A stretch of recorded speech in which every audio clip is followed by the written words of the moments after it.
the blood of Jesus. Welcome to A Biblical Worldview. I'm your girl, Tanya Michelle, and thank you so much for stopping by my channel. Don't forget to leave a like under the video. Leave a like on the video so that I can get into the algorithm and so that you can see my videos when you log on to your Rumble and your YouTube accounts. Also, if you would like to donate to my efforts here at Biblical Worldview, there are some links in the description box so you can donate, and any contribution will be greatly appreciated and will help me continue to bring you content from a biblical perspective. So let's get into it. If you've been following along, you know that we are in Genesis and we're in chapter 48. So we're almost done with Genesis.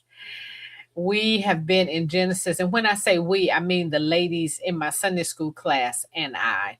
We've been in Genesis since January of 2024. And we have picked apart every single verse in the book of Genesis. And it has been just a wonderful ride for us. I mean, all of us have read Genesis at one time or another, but God has shown us so many things in the book of Genesis that we either forgot or we didn't realize were there, or we're learning something new about the things that we did know. And so I hope that as I'm walking through Genesis, I hope it's a blessing to you also, because it has been wonderful for me. And we've only got a little further to go, and then we're going to be done with Genesis. So today we are in Genesis chapter 48. We're going to start at verse 11 and read through the end of the chapter. And we're just going to share some thoughts about Jacob and his blessing Joseph's two sons. And so we're reading in Genesis chapter 48, starting at verse 11. And as usual, I am reading from the Legacy Standard Bible. So Genesis 48, starting at verse 11 says, "Then Israel said to Joseph, I never expected to see your face, and behold, God has let me see your seed as well. Then Joseph took them from his knees and bowed with his face to the ground. And Joseph took them both, Ephraim with his right hand toward Israel's left, and Manasseh with his left hand toward Israel's right, and brought them close to him. But Israel stretched out his right hand and laid it on the head of Ephraim, who was the younger, and his left hand on Manasseh's head, crossing his hands, although Manasseh was the firstborn. And he blessed Joseph and said, May the God before whom my fathers Abraham and Isaac walked, the God who has been my shepherd throughout my life to this day, the angel who has redeemed me from all evil, bless these boys, and may my name live on in them, and the names of my fathers Abraham and Isaac, and may they grow into a multitude in the midst of the earth. But Joseph saw that his father set his right hand on Ephraim's head, and it was displeasing in his sight. So he took hold of his father's hand to remove it from Ephraim's head to Manasseh's head. And Joseph said to his father, Not so, my father, for this one is the firstborn. Place your right hand on his head. But his father refused and said, I know, my son, I know. He will also become a people, and he will also be great. However, his younger brother shall be greater than he, and his seed shall become the fullness of nations. And he blessed them that day, saying, By you Israel will pronounce blessing, saying, May God make you like Ephraim and Manasseh. Thus he put Ephraim before Manasseh. Then Israel said to Joseph, Behold, I am about to die, but God will be with you and will bring you back to the land of your fathers. And I give you one portion more than your brothers, which I took from the hand of the Amorite with my sword and my bow.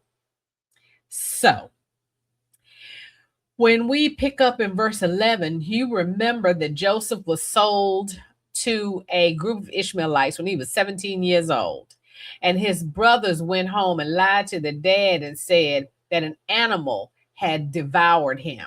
They took his coat of many colors and they killed an animal and they doused it in blood. And they asked their dad, Do you recognize this coat? And he's like, Yeah. And they were like, Oh, this is the coat of Joseph and all this blood is on it. So obviously Jacob thought that Joseph had been eaten alive. And so he had mourned Joseph all those years until this famine hit. The brothers had to go to Egypt, And lo and behold, Joseph is there. And of course, they don't recognize him, but he recognized them. And Joseph is the governor of agriculture. He's the one that they've got to go through to get food to take back to their families and all of that. And a whole lot of things happen. And Joseph kind of manipulated the situation a little bit. And anyway, he finally revealed himself to his brothers.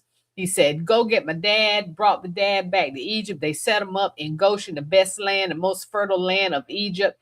And so now here, Jacob has been in Egypt for a few years now, because when he first got there, remember, Pharaoh asked him, how old are you?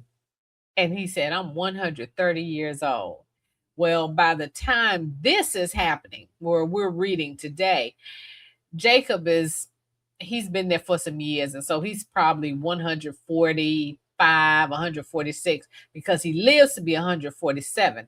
And we know that right now we're talking about just a short time before Jacob dies. So anyway, all of that happened, and Jacob was settled in his spirit, even though he was mourning. He was settled in his spirit that his son Joseph was gone. He never expected to see Joseph again. And so in verse 11, he says that. He said, I never expected to see your face.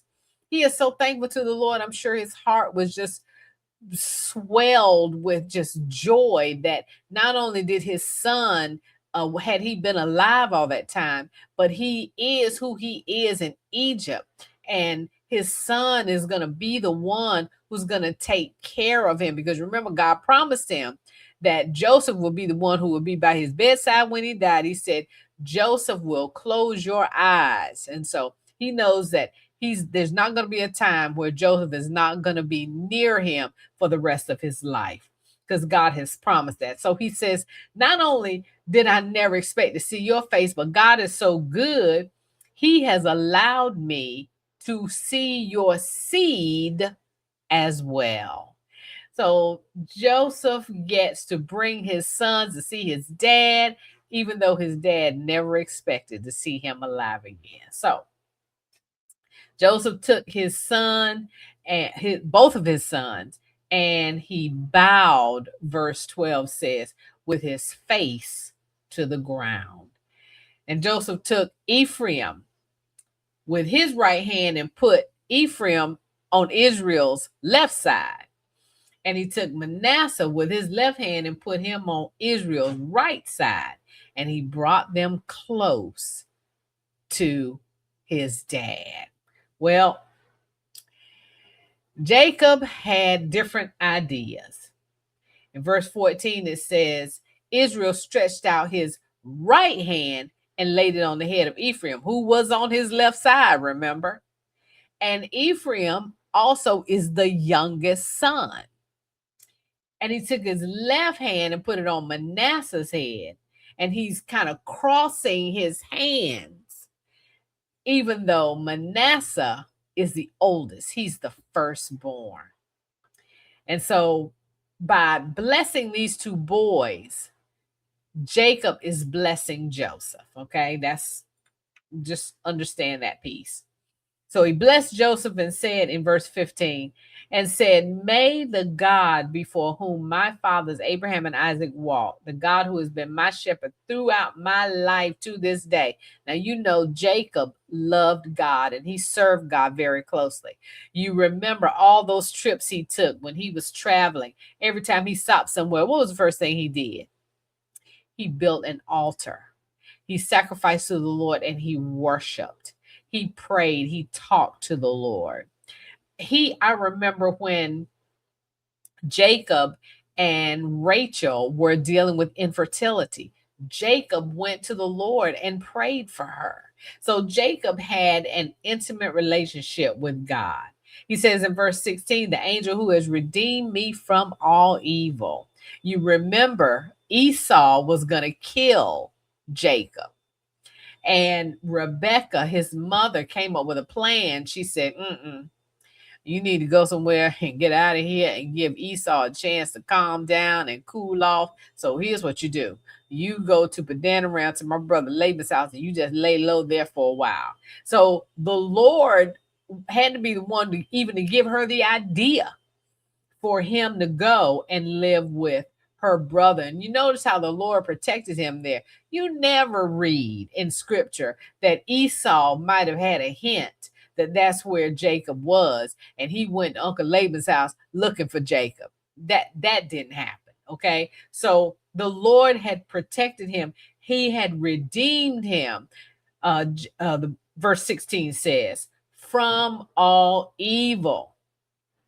And so Jacob continues his blessing. He says, bless these boys and may my name live on in them. And the names of my fathers, Abraham and Isaac, and may they grow into a multitude in the midst of the earth.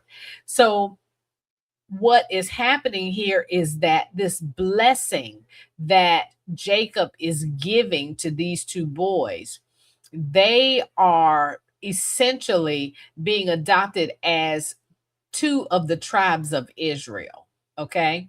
They and you know, I remember hearing this teaching when I was growing up. I never could understand. I said, wait a minute. There are 12 tribes of Israel, but I couldn't understand how these two boys got to be tribes of Israel and it's still 12, even though Jacob had 12 sons. Well, now it is becoming very clear to me.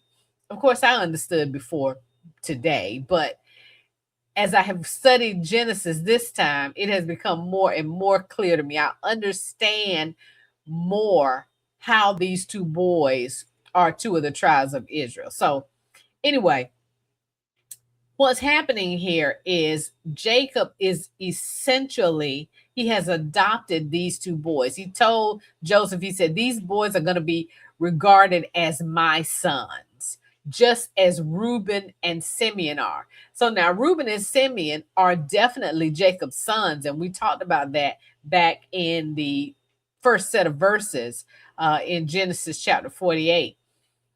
Reuben and Simeon are Jacob's sons, but Reuben and Simeon, they were some bad boys and they did some really, really, really bad things.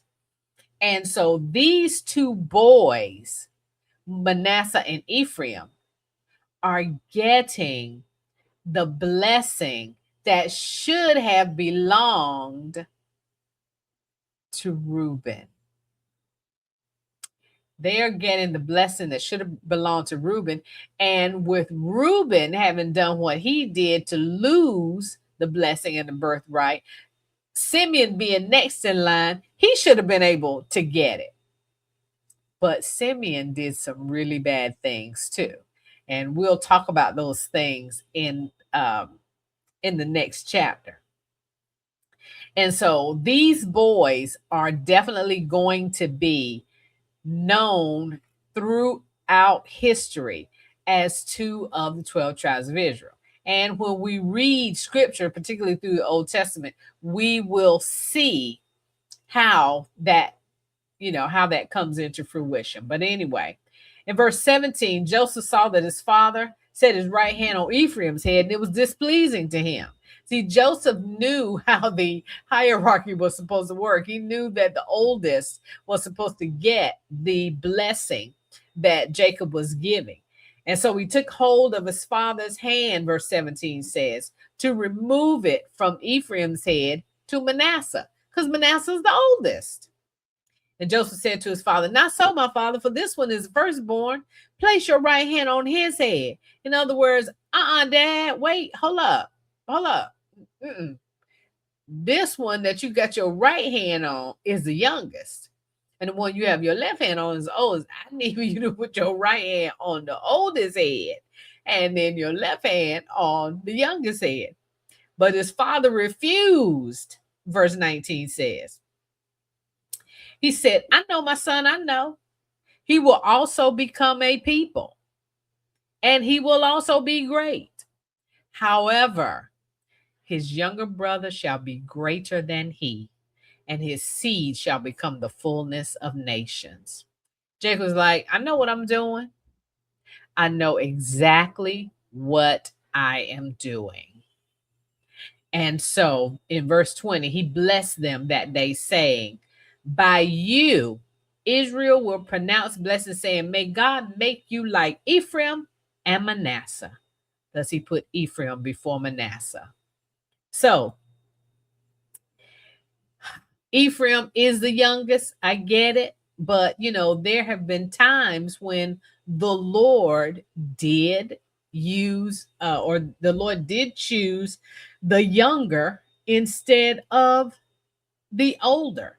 We talked about Jacob and Esau. Remember, Jacob and Esau were twins, but Esau was the one who was born first. So he was the oldest. But God gave the blessing to Jacob. And yes, I understand the trickery that was involved, but God could have stopped that if he had wanted to. So it was his providence that allowed Jacob to be the one who got the blessing. But we've got several examples in scripture where God chose the younger brother over the older. You remember Cain and Abel. Cain was the elder son, he was born first, but God regarded Abel's sacrifice, and Abel was preferred over Cain. Remember Noah's sons, Shem and Japheth. Shem was chosen over Japheth. Remember Abraham? Abraham had two older brothers named Nahor and Haran. And God could have chose any one of those brothers to create the nation that he wanted to create, but he chose Abraham. And he pulled him out of his family traditions. And he told him, he said, go to a place where I'm going to show you. And so he chose to use the younger of the three brothers. He chose Isaac over Ishmael. And yeah, I know there was some shenanigans involved in Ishmael's conception, but Ishmael still wasn't the promised son. God had promised a son to Abraham through his loins, but it wasn't the loins of somebody who wasn't his wife. And so Isaac was the son that God had promised, and he was going to be the one who was chosen. And Ishmael was 14 years old when Isaac was born. Didn't matter. Isaac was the one that God had chosen. Remember Judah and Joseph. Both of these guys had older brothers. Judah had what? Reuben, Simeon, and Levi. All three of those were older than him. And Joseph was the second to the youngest of the 12 brothers. But God preferred them and allowed them to be the ones. He allowed Joseph to be blessed through his two sons, and he allowed Judah to be the lineage through whom the Christ child would come. And so those two brothers were chosen over the older brothers. Also, Moses and Aaron. When Moses was born, remember, his mom had to hide him in a basket on the river. But he was chosen over his brother Aaron. And I've always wondered why she didn't have to choose Aaron. Well, maybe Aaron was out of the age range, because I know that the little boys back then, they were 2 years old and younger, there was a decree that said go ahead on and kill him. So maybe Aaron was older. I don't know. But anyway, we know he was older than Moses, and God chose to use Moses instead of Aaron. We also can look at King David. King David was the youngest of all of Jesse's sons. But what did God do? God took the youngest son and made him king over Israel, made him, called him a man after God's own heart. And he was the youngest. There were plenty of brothers God could have chosen be above him who were older than him, but God chose to use him. That was God's choice, and God can do what he wants to do. Solomon, same thing. Solomon had a bunch of older brothers. Now, we don't know a lot about David's older brothers. As a matter of fact, the only thing I remember ever reading about them is when David went to fight Goliath and they tried to discourage him then. But Solomon, he had a lot of older brothers, and we know some of the shenanigans they did. They did some stuff. And so, no wonder God chose Solomon over them, but he still chose Solomon over his older brothers. So, lots of examples of how the oldest brother did not get the blessing. And it's just because of God's providence. God chooses the one he sees fit and not necessarily the ones that we think should be the chosen one. So, in verse 21, Jacob shares with Joseph the inevitable. He told him that the time was soon going to come for him to die. And I think about Jacob talking to Joseph as openly as he did. Jacob obviously had no fear of death. He wasn't dreading it. Didn't appear that he was trying to prolong life or delay it or whatever. But he reminded Joseph that even though he was going to die and leave Joseph and the boys and all the brothers and all that, he told him that God would never leave him. He said, God will be with you. And he said, not only will God not never leave them, but someday he was going to bring them back to the land that God had promised them as their homeland. So, as Jacob was concluding his blessing, he reminded Joseph that he had one more portion than his brothers. Though this part is not included in scripture, there are some historical writers in biblical times that believe that Jacob's sons may have had to forcefully obtain part of that promised land. So you remember when Simeon and Levi killed the men of Shechem, all the men of Shechem, and they plundered plundered the spoil and all of that. Somehow, historically, I'm not sure of all of the details of this, but I do know this has to be at least somewhere near true because there's some scripture to back it up. Jacob had to have obtained that land in Shechem. And I say that because when Joseph died, Joseph also didn't want to be buried in Egypt, just like Jacob didn't want to be buried in Egypt, okay? So Joseph's bones were taken back to Shechem. He was buried there. Joshua chapter 24, verse 32 says, Now they buried the bones of Joseph, which the sons of Israel brought up from Egypt at Shechem, in the portion of the field which Jacob had bought from the sons of Hamor, the father of Shechem, for 100 keseta. And they became the inheritance of Joseph's sons. So at some point, Jacob bought that property. And it became a part of the land, part of the inheritance for the sons of Israel. And so we know that all of the patriarchs, we know Abraham, Isaac, and Jacob are all buried in the cave at Machpelah. But Joseph is buried in Shechem. And of course, we know that they did not want to be buried in a place that wasn't their homeland.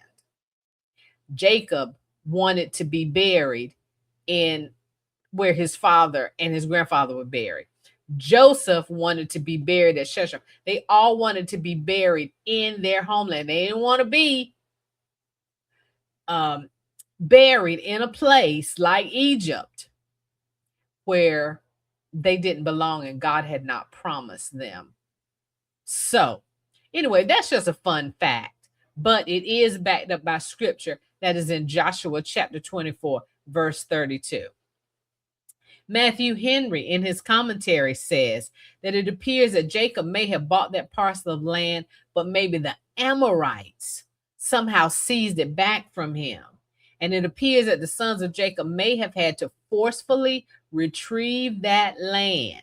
Now, like I said, the scriptures don't talk about that part of the story, but Joshua 24 gives us factual evidence that says Joseph was buried there. So that lends to the legitimacy of this ideology. Either way, we know that neither Jacob nor Joseph were buried in Egypt, and they both left specific instructions for the disposal of their remains, and those instructions were followed. So we know that Jacob is buried where he wanted to be, and of course, we'll read about that. And then Joseph is buried where he wanted to be, and we'll read about that in the book of Exodus. So, anyway, well, that has been just a fantastic set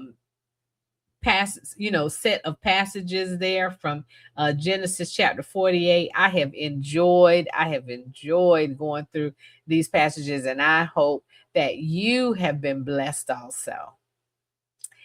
Well, that's my time. Thank you so much for stopping by Biblical Worldview.